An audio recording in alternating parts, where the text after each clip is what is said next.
to what extent should we as educators and journalists be lobbying for the return of an expectation that news be part of programming on a daily basis?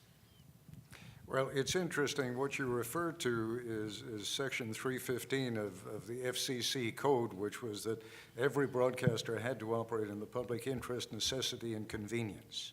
And if they didn't, they could lose their licenses. And when the heads of ABC, NBC, and CBS would be called before a congressional committee, as they were every once in a while, to say, you guys are printing money down there in the basement with all that crap that you're putting on the air every day, they would say, ah, yes, but we have Edward R. Murrow, or we have Walter Cronkite, or Howard K. Smith, and they would point with pride to their news divisions. You're absolutely right. Deregulation is a part of it. But while you could regulate the broadcasting industry, you can't regulate the internet. The internet was created to be sustainable during a nuclear attack. That's why it was created by the Pentagon in the first place. So you're not going to be able to do it anymore. We can't put that toothpaste back in the tube. Anybody else want to comment on that particular issue? I would just say that I think I'm just wary of the notion of government calling the tune here. I do think, as we've heard from Vivian and from Ted and Alex in particular, that some very encouraging numbers around high-quality journalism. I think if the market won't sustain it, then we've got bigger problems than news literacy in this country.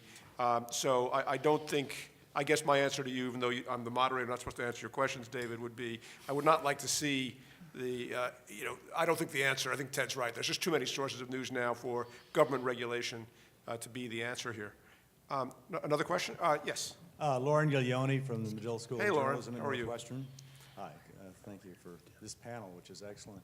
I just want to, there's a kind of a disconnect, it seems to me, perhaps I'm wrong, between what's a real pressure in the university to try to internationalize, if you will, the student body. You heard Sandy Unger talk about a requirement that study abroad for every student at Goucher. And what I think I'm hearing, Neil mentioned the importance of global, but I think Kevin Seitz, one of our alums, was the first correspondent hired by Yahoo, and he was covering wars and so on, but they stopped doing that after the first year because it was expensive. And I don't see the networks covering international news the way I think they should be covering it, if the world is going global in terms of what we need to do for our students. So I guess I'm asking, so how are we going to persuade the networks to provide coverage of the world when for them it's a cost center, it's not contributing to profits, and they can get away with cutting coverage of Iraq and other parts of the world that are essential to our understanding? Alex, can you start us off there? Yeah, I mean, the irony is I'm very partial to foreign news. It's actually my favorite thing. So I agree with you, and I think it's a struggle every day because on the one hand, it's incredibly expensive. I mean, you know, Iraq costs all of the news organizations millions and millions of dollars a year, primarily in security. So I think what we've been working on, what I spend a lot of my day thinking about is how do we do it, get you the story, but change the business model. You know, Afghanistan, which is going to be, I think, a huge story. It is obviously already, and is going to grow even more in the next couple of years. Mexico. I mean, we are sitting on a war going on in Mexico that is going to impact us, and has, but we haven't really reported on. So my job is how do we do it with a business model that allows us to still be able to afford to do it? Because the reality is, we can't afford to do a lot of the other stuff. It's not that we don't want to, we can't afford it. And unfortunately, like anything on a budget, you can only spend the amount of money that you have.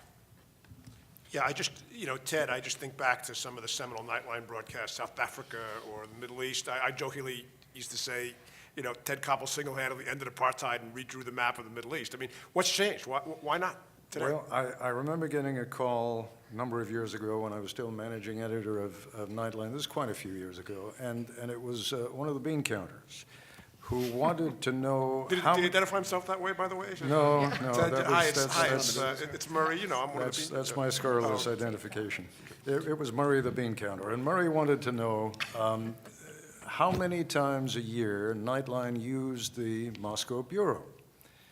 And I said, well, let me check into it, and I'll get back to you. And I forget what the number was, maybe 15 times. My late friend Peter Jennings got the same kind of a call, and World News Tonight had perhaps used it 40 times. And Good Morning America had perhaps used it 13. In short, what they did is they took the number of appearances, divided it into the $2 million a year that it cost to keep the Moscow Bureau open, came up with the calculus that it was $33,428 for each piece that came out of the Moscow Bureau, and that, eventually, was the end of the ABC Moscow Bureau. When I was a young foreign correspondent, there were more than 30 of us, foreign correspondents. These days, how many foreign correspondents? 6, maybe. Yeah, that's about, I think ABC has 5 or 6. You cannot cover the world. I mean, the premise is, and Alex is exactly right, it's done on the basis of a new business model. In a pinch, if it's a really big story, we'll jet Brian in for 3 days, right? Or we'll pull in someone from the London Bureau.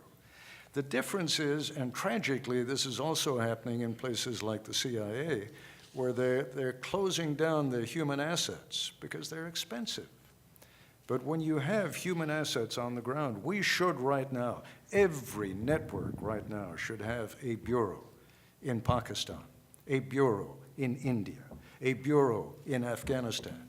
We've got 100 nuclear warheads floating around in Pakistan, which is one of the most unstable areas in the world, and one of these days we're going to be paying the consequences for it. We need to know about that stuff. This is not trivial material that we're talking about, and you can't catch up after the event. Vivian, isn't that an opportunity? I was just thinking, Oh, Neil, go I was going to say that's an opportunity, and I think the challenge is if you look at a bureau or someone in a location as only feeding one program or 2 programs, then yeah, the economics are not going to look good. What if you started looking at that person as a person on the ground reporting, and they're putting something online every single day or just several times a week? You may not get a lot of money from that, but I think if you start using the assets you have to a greater degree, and some news organizations have done that. I think the New York Times topics pages often have pieces written by the person who covers that subject.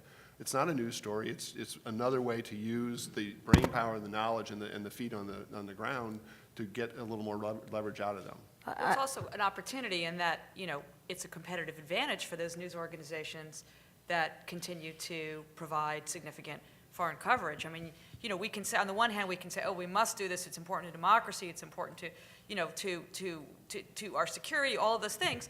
Or you could look at it from a cynical point of view. It gets you to the same place, which is, okay, everybody has left this space. Well, guess what? We're going to stay in this space, and that's a competitive advantage that's going to grow our audience.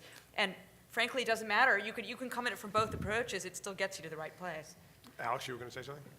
I was just going to say, I mean, we've really struggled with how to put more people abroad, but the question is how many. It is kind of about people blogging all day. We've kept Beijing. We have a decent-sized bureau in Beijing, and the producer there blogs all day, and she does on-air reports, even though she's a producer, and she even now is doing some stuff for Nightly. I mean, it is about, you can't just sit anymore and wait for the story to come to you. It's about proactively doing something all day for one of the platforms. There's going to have to be a rethinking of what a correspondent is and what her talent is. Exactly, and I will say that my alma mater at ABC, David Weston, the president, has now taken, I suggested to him at one point, take a dozen of the smartest young graduates that you can find. Let's bring them in, let's train them for 3 months, teach them how to run a small camera, teach them how to do their own editing on their Apple computer, and send them overseas and pay them $50,000 a year or something, and they'll be happy as a pig in you-know-what. Shinola? Huh? Shinola. Yeah, Shinola, exactly. So I think it can be done, and it can be done cheaply, and yes, using as many of the different media as possible, I think, is also part of the answer.